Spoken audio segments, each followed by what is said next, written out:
Hi, everyone. I'm Linda Schollenfeld with the International Grief Institute, and this is Moments of Hope, a show featuring people who turn pain into purpose and do good things in the world. Tonight, we are talking about dating dangers, especially for widows. And my guest tonight is Dianne West. Dianne is the National Volunteer Coordinator for Soaring Spirits International. She is active with Camp Widow, and she is co-author of a couple of books in the Grief Diaries series. So welcome to the show tonight, Dianne. Thank you, Linda. It's great to be here. It is good to see you.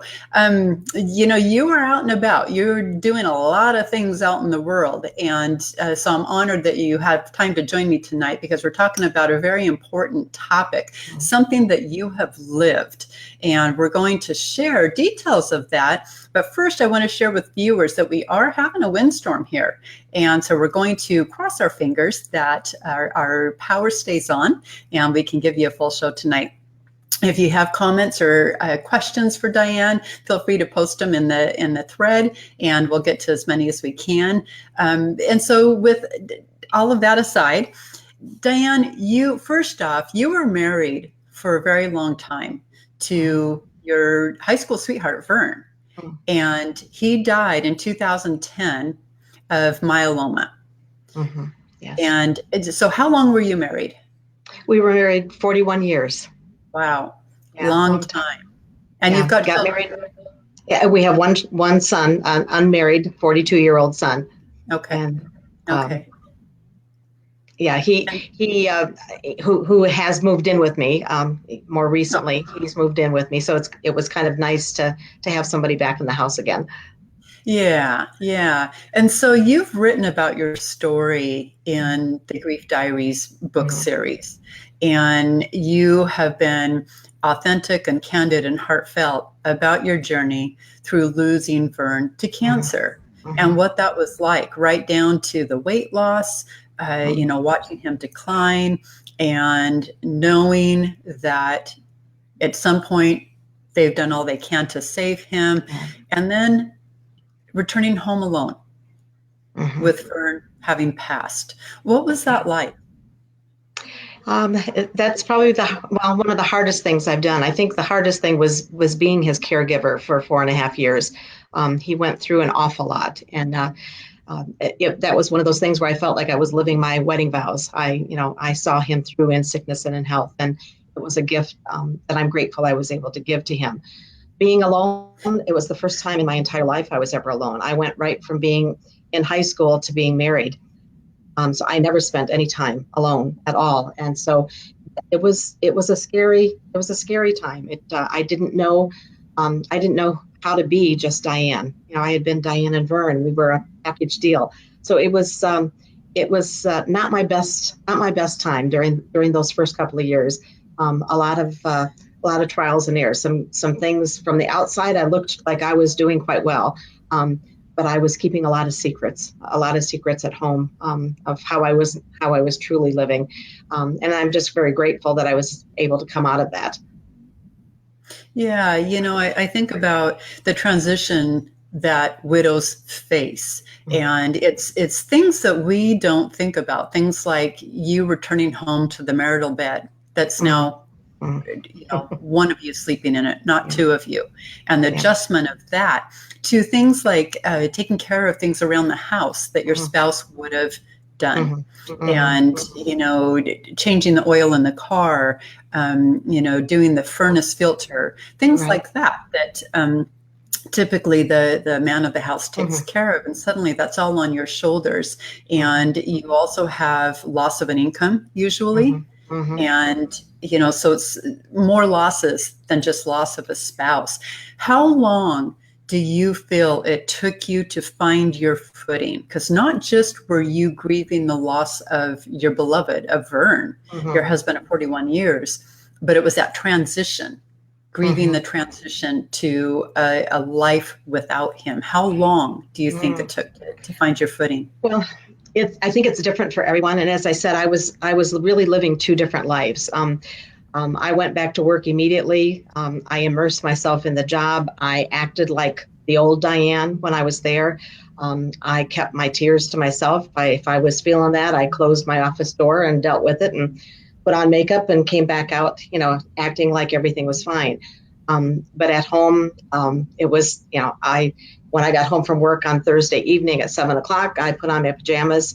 I didn't answer the door. I didn't take phone calls. I didn't do anything until Monday morning when I had to go back to work.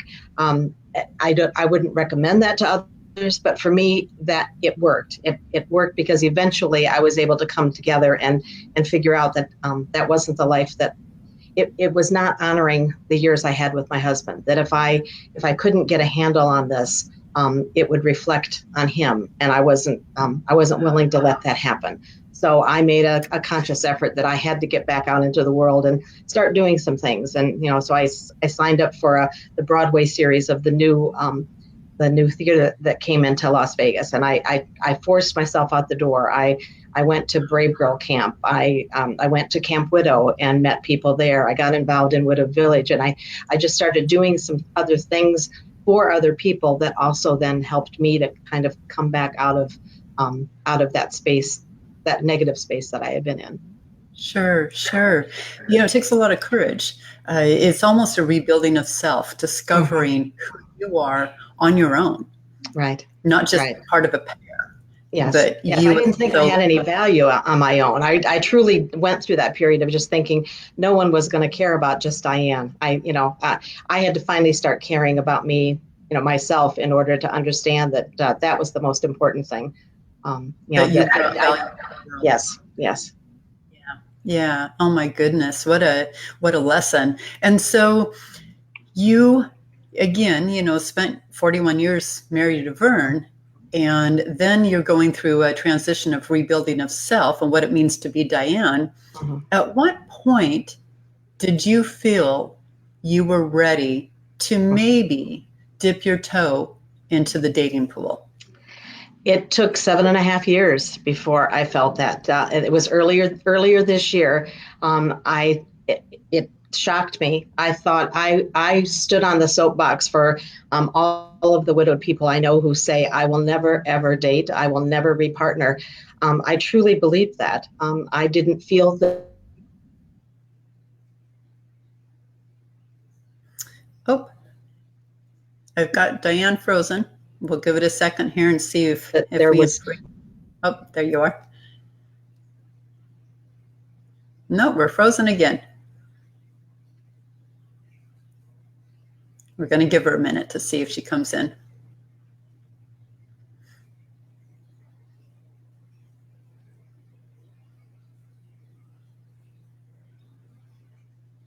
Dianne, if you can hear me, go ahead and refresh your browser.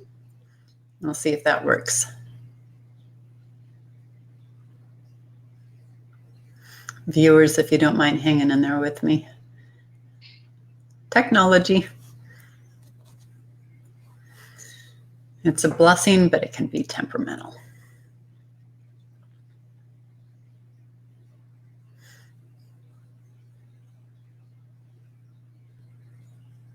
There she comes. I talked with other people. I just kept exploring things. Wrote about it a lot in my blog. I'm really honest in my blog, so I threw a whole lot of stuff out there. And finally, a girlfriend who she's about 3 years out. She wanted me to meet somebody she knew. I initially told her no, I wasn't at all interested. I said, I'm thinking about dating, but I'm not ready for it yet. And that was earlier this year? That was in May. That was in, I think she initially asked me like in March or April, and I said no. And then in May, I ended up saying yes. Okay, what was it going to hurt? So the three of us met first just for me to get comfortable. I will tell you, I felt like a teenager. I was as nervous as I could have been. I mean, I haven't dated since I was a senior in high school, way back in 1969. So the idea of that was, it was almost more than I could handle. And so we went out, we had a nice evening just, at happy hour. And then he asked me to dinner. And I went to dinner. He was a nice man, but I'm one who I feel I've got big feelings. And so if I'm going to care about somebody, I know that right off the bat. I immediately have a connection with somebody. This could be somebody that would be a very good friend of mine, or this is somebody that, no, there's nothing there. And there just wasn't anything there with this particular man. And so I declined a second date with him and just figured I wasn't going to do any kind of dating. And then my friend talked me into eHarmony. So I thought, well, I've heard of eHarmony. A couple of people I know through Camp Widow, they met their current husbands in eHarmony. It's supposed to be a safe place. So I decided to try eHarmony. It was not an easy thing filling out that profile. It still made me question whether I was doing the right thing or not. But I went ahead and did it. And did you ever feel when you were doing that, did you ever feel like you were cheating on Vern? So I've had other people ask me that. I thought that I might feel that way, but I didn't. I talk to Vern all the time, and I know he would be fine with it. Do I still feel he's my husband? Yes. He is my husband. He's just not here physically with me. So it's not something that I felt that I was cheating. I really did not have those feelings at all. Mine was more of an insecurity on my own part of, Allie, it's been nearly 8 years. No one's approached me in all those 8 years. I've been told that I have, I put up this wall and everybody knew I had this wall that said, Dianne doesn't want to date. But, I just was really concerned about, is this the right thing for me to do? That was my bigger concern. So I put myself out there. I said I was widowed. I said that I hadn't dated in a very long time, that I wanted to go slow. I put all these things in there and I got no interest. I mean, zero interest. And so what do you think you put out there that got no interest? Well, my friend said, "Oh, you're being way too honest. You need to just talk about yourself, as a woman. You don't mention that you're widowed. Don't mention that you want to go slow. Don't, and so I took all of that stuff off. I thought, okay, let me try it that way. I did it that way for maybe 2 days, but it just didn't feel genuine. It was like, but that's not who I am, is this other person. And if nobody wants that person, well, okay, then I guess I was right. These previous 7.5 years, I guess I was right. So I left it go. And I think it was 2 days later, this very nice looking man, expressed an interest. And, so we started talking on eHarmony, and, it felt nice. It felt nice to be able to talk to a man. It felt nice to be able to share those things with him. Oh goodness, the dog has come in. Sheila. Oh, we love dogs. Yeah, and she's on the bed, which is where the Jim, I need your help. So she now to get my train of thought back. That's okay. So this gentleman, you met this gentleman, and you were talking, and it seemed like it was going well. When you were talking, was it through emails? Was it through Facebook messages? Was it through LinkedIn? Was it? No, we started out totally on eHarmony, which, I am the administrator for our online community, Widowed Village. So I know that we have scammers out there. I know we have people trying to come in pretending to be things that they're not. So I'm aware of all those things. And one of the first things is that if they want to take you off the site, that's a huge red flag. And so I knew that. So initially we were just talking on Match. And he was asking me a lot of questions. That to me is another thing that I would say is a red flag. Lots of questions. And there again, I was vulnerable. I had somebody showing interest in me for the first time. And I was very honest in my responses. And I'm also very public. My blog is very public and shares a whole lot of stuff. And so it was very easy for him to be able to pinpoint every one of my vulnerabilities. And he was able to use that. He said the right things. He responded the right way to everything. So we did that for a while, and then he suggested email. And there were some things he wanted to send some pictures, which would have been easier to do.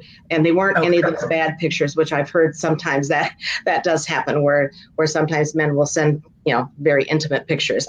He did not do that, but he just wanted to send me some other things. And so I gave him my email address, and we exchanged, emails then for a while. And then we went to text messaging. So I gave him my phone number. Another thing I would not recommend doing. I understand now there's an opportunity you can use. Google can give you a fake number that you give that will turn around and ring in on your cell phone. I didn't know that initially, but that would be a safer thing than giving my personal number. So we chatted, that way too. He supposedly lived in Henderson, which is where I live. So I felt he was local. That was a good thing. But then in talking with him, he actually said, well, he was down in, I forget now, was it Yuma or Tucson, Arizona, and that he had a place there too. And he was in the military, another red flag. Many of them say that they're in the military because it gives them that opportunity to say, I'm traveling. I had to go overseas. I'm not going to be available. Now it gives them that opportunity to just play the game. He also sent a lot of personal messages saying a lot of really nice things, complimenting me, feeding what I had been missing for quite some time. Not, I wasn't getting any of those nice thoughts and nice comments. And so he fed into all of that too. And it wasn't until there was one evening, and we would talk, but it was all online. We would talk for hours, and it felt very good. He felt very real. I felt like I knew him.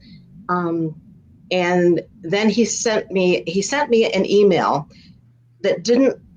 When I first read it, it didn't sound like him. There was just something about it that was a little bit different. And it just kind of made me question. I didn't ask him, but I just thought, gee, that was odd. I think I might have even said, that email just didn't sound like you. And he says, well, I was writing it real quickly, or so, he made some excuse.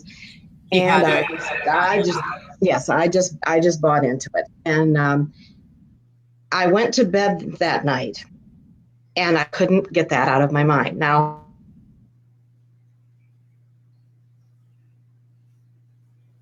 oh, we're frozen again. Uh-oh.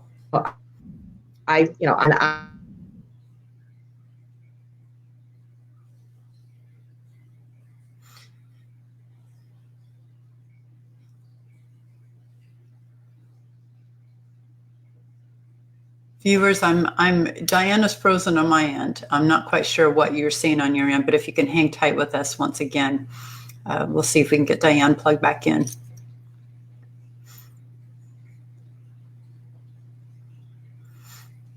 And up popped like 25, the same email being sent by 25 different people to other people. I mean, I guess it was an email, but it was showing up in all these scammer sites. So that was my first sign of like, okay. And so how long was this from the time that you first met him on eHarmony to the time that you started getting the red flags? 5 days, only 5 days. I think I'm very, very lucky that that whether it was Vern, the universe, or just my knowledge just clicking in, telling me something just doesn't seem right with this. But even in the midst of that, even after I saw that, I still wanted to believe. And it sounds somewhat pathetic, and I'm embarrassed by it. But I felt it was important to say because I think so many of us, we just we're looking for that connection. We're looking for someone to care about us. And so the fact that he seemed to care seemed to be more important than the fact that something wasn't feeling just right. And so did you call him out on it? Yeah, I did.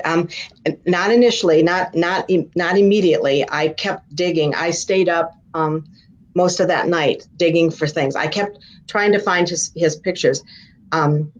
And I couldn't find anything online. I had already checked him out. I had already tried to verify that he was who he said he was. But he had an excuse for that. He had an excuse saying that, he was in the military under special ops, which, now just makes me laugh that I was that foolish. But it seemed to make sense. When I questioned him about that, he sent me a copy of his passport. It looked as real as a passport you could see. It was the page. It had where he was born, his name, the photo. It looked very real. So when I saw that, it was like, okay, he is real. And he sent me some other photos. And so, I believed him. And it ended up where I checked some of the more personal things that he had said. I decided to go in and do the Google thing for that too. And I found those words too. And that was kind of like the final straw where I felt like, okay, Dianne, you are smarter than this. So I called him out. And the part that scares me a little bit on this is that had he responded differently, I would have continued with him. Even knowing all of those things, I probably would have. But instead, he got angry. And he spewed out all sorts of ugliness of how dare I question him. And, he was going slow because that was what I had asked for and all of this other stuff. And so at that point, it was like, okay, I did the right thing. I ended up reporting him to eHarmony, and I blocked him on my phone, blocked him on my email. So I at least took care of those things. I worried that, I made myself vulnerable to some other things. I'm very lucky that I got out before he started asking for money. And I will just admit, I'm really a very intelligent woman who is around all of this stuff. Every day I run into this stuff in Widowed Village, and yet I fell for it. And so it just kind of scares me to think of all the other women out there that could do the same thing. Well, it just goes to show how skilled these scammers are. Mm-hmm. And, someone, because you are highly intelligent, you are in the widow community, you're well versed in it, all the ins and outs. You've seen horror stories of people taken advantage of. We read it in the news of widows who have been scammed out of their life savings, the mortgage, the equity in their home.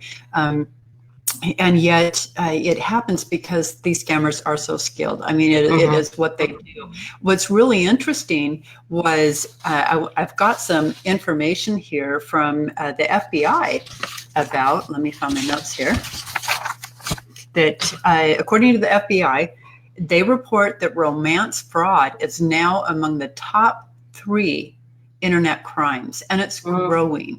Wow. That's what's shocking. Is that it's growing. Most online fraud happens to women 50 or older and who are widowed or vulnerable. Those behind the scams manipulate the victim and endear themselves to gain their trust. When you question their trust, they get angry. Yeah, I mean, who would have thought that? But that's apparently, just as you experience, it's classic behavior of a scammer. Right. What's really interesting, according to the FBI, is it happens on Facebook, Twitter, and LinkedIn. And you think of LinkedIn as a professional, social media site, right? As a professional platform, and yet they are on there, and it's happened to me as well, and I'm not widowed. And my profile picture on Facebook is with my husband, and yet I still get the same. They're in the military, and you're beautiful, and this, that, and the other, and it's like, who says that to a stranger? So, with that being said, what happened to your heart when you realized that this was fraud? This was not a real human. And I'm going to get to that in a minute, why I say it that way. But, you were married for so many years. You waited, 7.5 years before dipping your toe in the dating pool, only to find yourself as a victim. Yeah. What did that do to your heart? Oh boy. Yeah. It sent me way down. I'm a very positive person. But there were a couple of days there where and luckily only a couple of days, but there were a couple of days I couldn't get out of bed. The tears were just right there. I was embarrassed. I was hurt. My heart was hurt. People said, "How could you have fallen for somebody in just a few short days?" That's who I am. Unfortunately, that's how it happened with my husband and I.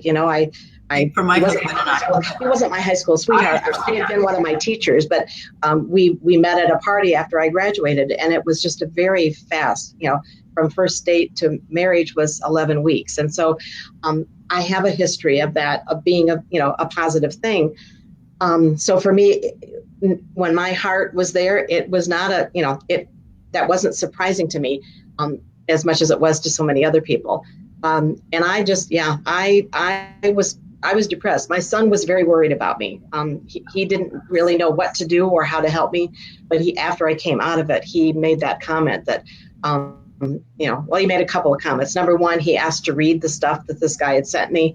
And he said, "Okay, you've got to let me read this stuff." Because he said, "Mom, guys don't talk like that."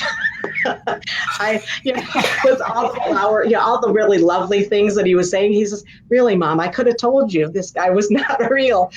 I didn't even think to share any of that with him, but he was adamant that if I had, he would have been able to tell me. But he also said how worried he was about me because he had never ever seen me in that state. So my heart was. I don't know that I want to say broken, but I just felt so very fragile that I had made such a huge error, and that I had been so foolish, and I just really beat myself up over that. So luckily, it just took a few days for me to come out of that.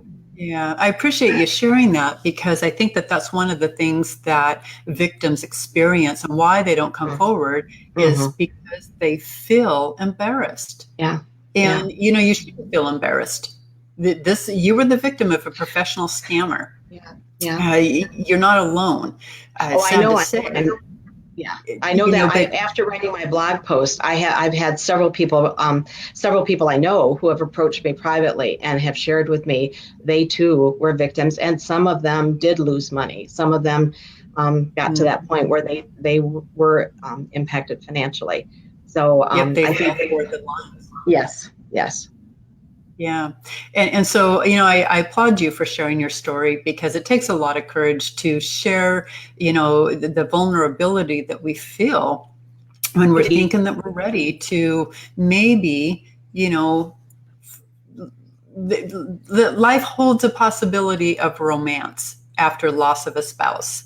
And, then to find yourself a victim of this, I can see where that would be embarrassing, but I'm grateful that you're sharing your story, because you're going to prevent other people from experiencing that same kind of devastation. So thank you. I want to talk a little bit about how to spot a con man. And I've got some bullet points that I want to share. And I'd like to also pick your brain. What were red flags for you and looking back? And so ways to spot a con man. And again, this is from the FBI. Look at their profiles, especially if you meet them on Facebook. Are their profiles new? If you go and you look, sometimes, and some of them are very skilled in this. So it's not, oops, we lost Dianne again. There we go. There you go. Yes. And so their profiles are recently created, and they'll show a whole bunch of photos in a short time frame of like maybe 24 hours. And oftentimes it will show them with children. So they portray themselves as a single man, a widower themselves, or divorcee, or divorced. But if you look at the profiles, they have very few friends, or their only friends are women who are divorced or widowed. They list very little personal information and likely live across the country or abroad.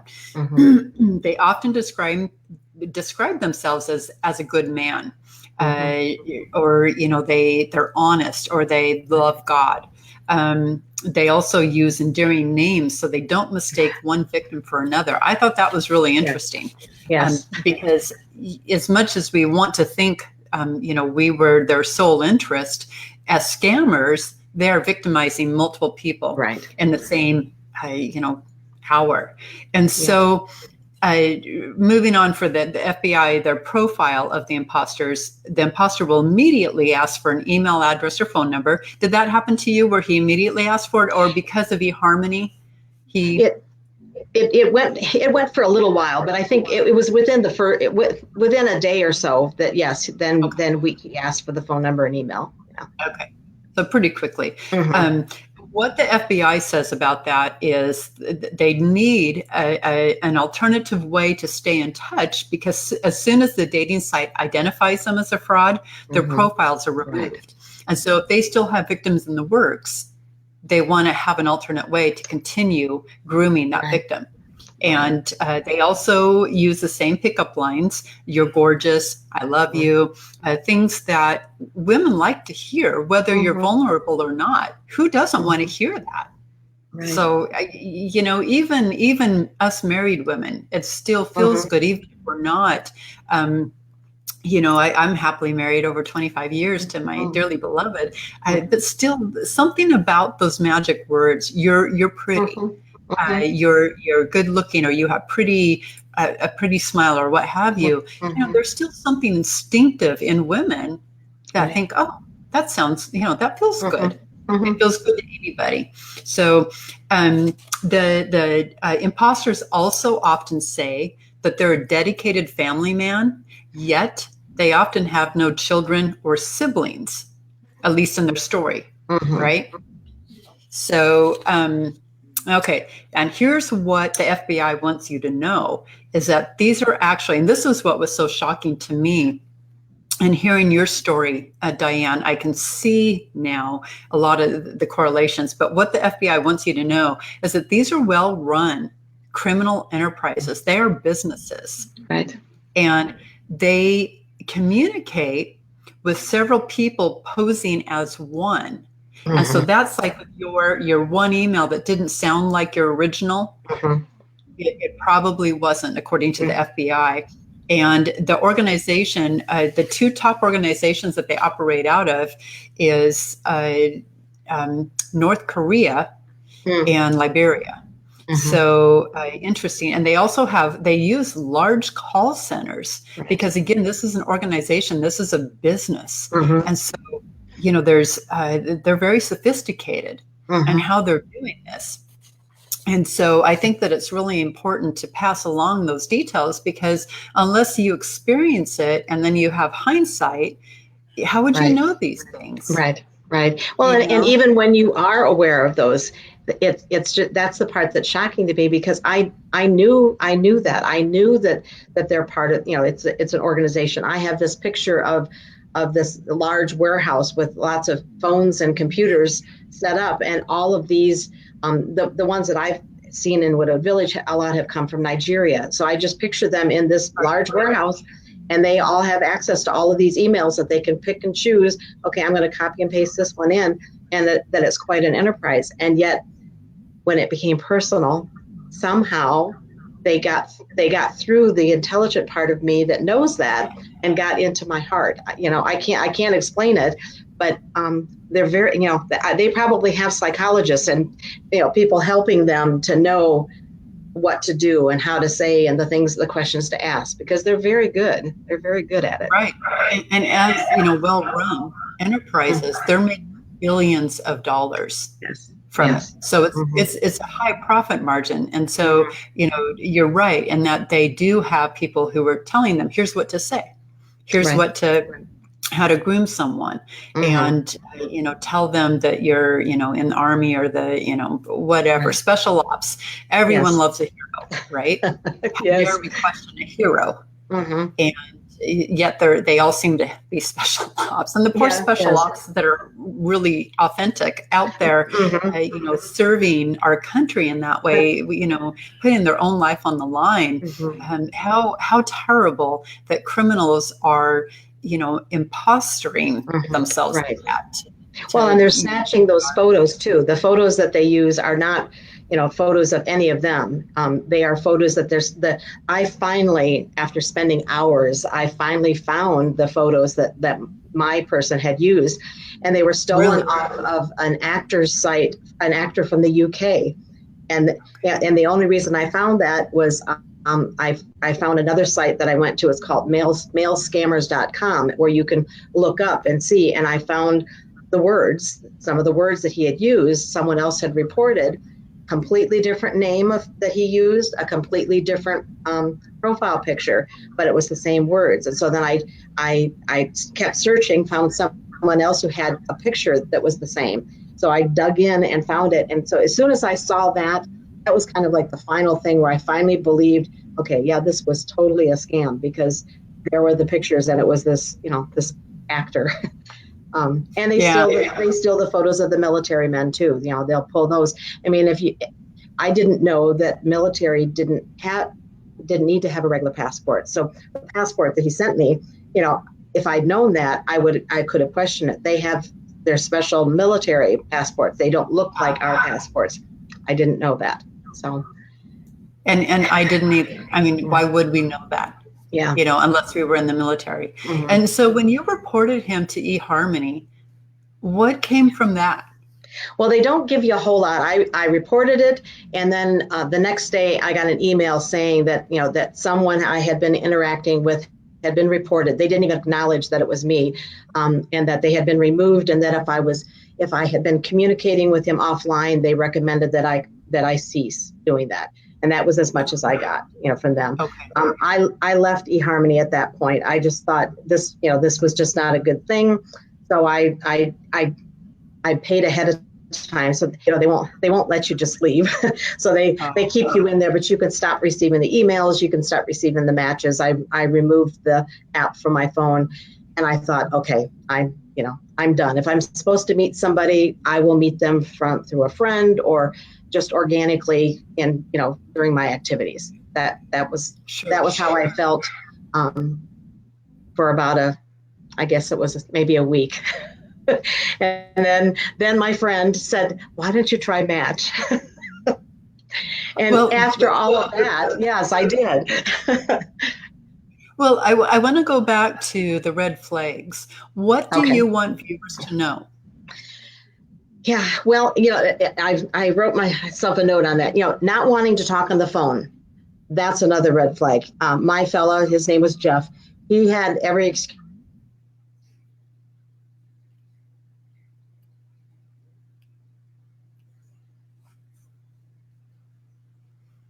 you to be surprised when you hear an accent. Now, saying that now, it would be like, oh, well, of course I should have been aware. But his passport showed that he had been born in Dusseldorf. So I just jumped in and said, well, of course I would expect you that if you grew up there. I forget whether it was the mother or the father that he said was German, and his father, I think it was the father, was military. And so I discounted that. I said, oh, well, that wouldn't surprise me. As it turned out, later on when I was doing all of my research to see these words, I found those exact words that he had used trying to explain why his voice might not sound what I expected. That was part of the whole scammy stuff. Others had used those same words. So, but at the time, at the time I believed it. Having an excuse why you can't meet immediately. I thought he lived in my same little town, my same little area. And yet, he had an excuse why we couldn't meet. I now know that to be also, a red flag. That they need to get you to a point, where they've really sucked you right in, so they can start talking about the money, of why they need money, and so meeting, just isn't an option, especially if they're not even in the country. But you don't think that at the time. Let's see. Yeah, suggesting leaving the dating site. That was one. And as I said, my son said being too complimentary. I guess I was hungry for those words. But if there's too much of that, that's a sign. As you mentioned from the FBI, yes, he had a term. He always called me sunshine. The profile picture I had at the time, I had a yellow sweater on, and so that was his term. I now know that was so that he didn't mix me up with someone else. Um, Yeah.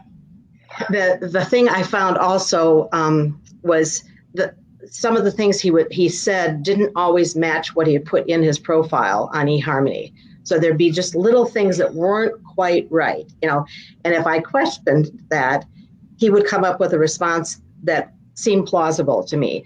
But there again, that's a red flag, because when they're trying to be somebody that they're not, they can sometimes make those mistakes.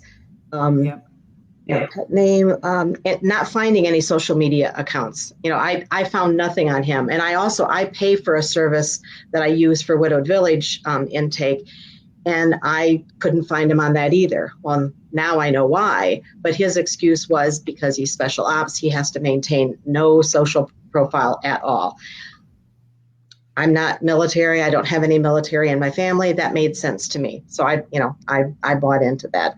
The passport, I will say, golly, that thing, they are very, very good. Whoever they have doing that is really expert, because the photo was perfect. All of the typeface, everything matched the background, that's on your passport. Everything was just spot on. So they definitely are professionals. Wow. Noticing the time of day too. That's another thing. It wasn't so much for me, but I've heard that from others. They will disappear at certain times. Well, that can kind of tell you that they're in a different country, a completely different time zone. So when you're up and awake, they are not, or they're sending messages, during the time that, based on where they say they live, they should be asleep. Or if they say they work, during work hours, they're constantly sending you those messages. So if you pay attention to those times, that can also be a clue that something isn't quite right. The other thing that I find interesting, it happens on Facebook a lot, and I've had it in Widowed Village, and also with this fella. They seem to use first names for both their first and last name. So my guy's name was Jeff Douglas, or there could be Stephen William, or so they use those two first names. It happens a lot. I mean, so it must be something that they've not even thought about, but it's what they're told to do, because it's very, very common. Military, so that's photo stole. Yeah, and the background check, I would say, would be really worthwhile, especially if you're going to end up meeting someone. If you're going to meet them in person, I would definitely pay. I think sometimes you can just pay a certain fee just to go in and do one background check. If you're going to meet somebody in person, it's probably a good idea to do that. And so where would you do a background check? Well, I use BEEN Verified, BEEN Verified, and okay. I can go in there. I can put a person's name in. It will end up showing me whether I've got a visitor again. It will end up showing me whether. Pet therapy at its finest. Well, I've not had a pet, but she is pretty wonderful. So I can't. So been verified. There's oh goodness, there's several of them. I think if you go online, I think there's several that you can just go in to say background checks to check them out. I'm thinking one is called Spokio. That's another one. And just to go in and do the check. It will tell you a lot. I mean, as far as how much you can pay extra to get even more details, but to show if they've got any warrants, any criminal history, that sort of thing. Granted, with these folks that are not real, you're not going to find anything. When I checked him out, nothing came up. Absolutely nothing. So that's a red flag. Yes, that is definitely a red flag. Okay. And I would say on Facebook, the thing that people should look to on Facebook, a lot of them are coming in, they're not even looking at your profile picture.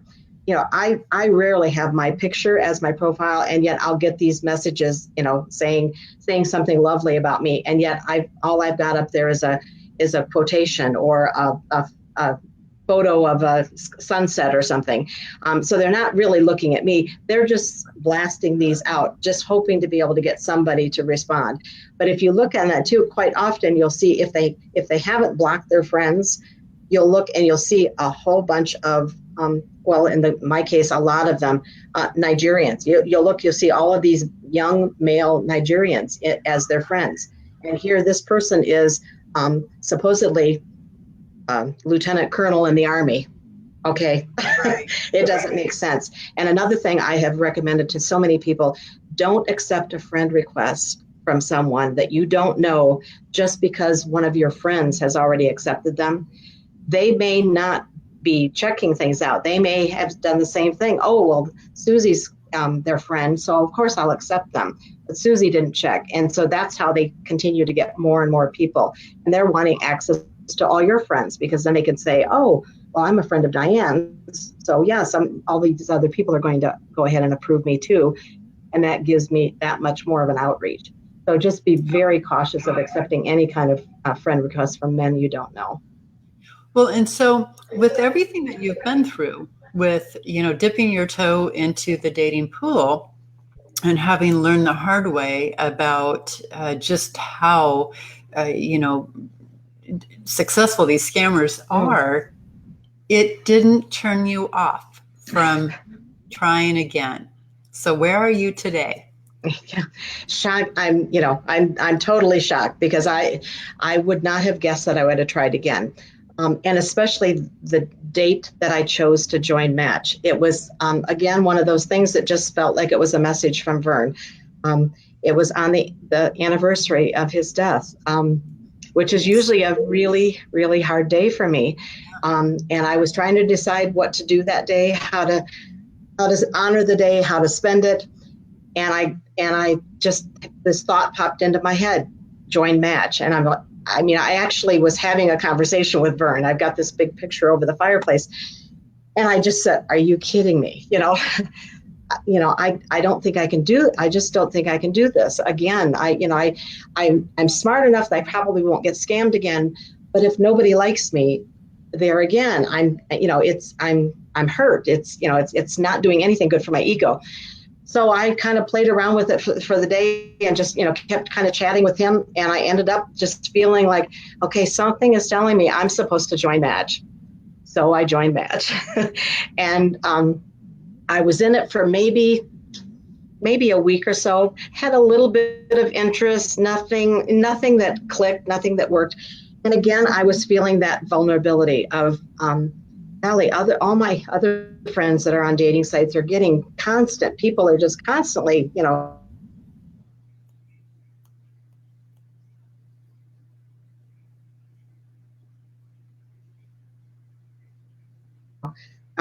it's hurting you. You will meet somebody someday, but you just not on Match.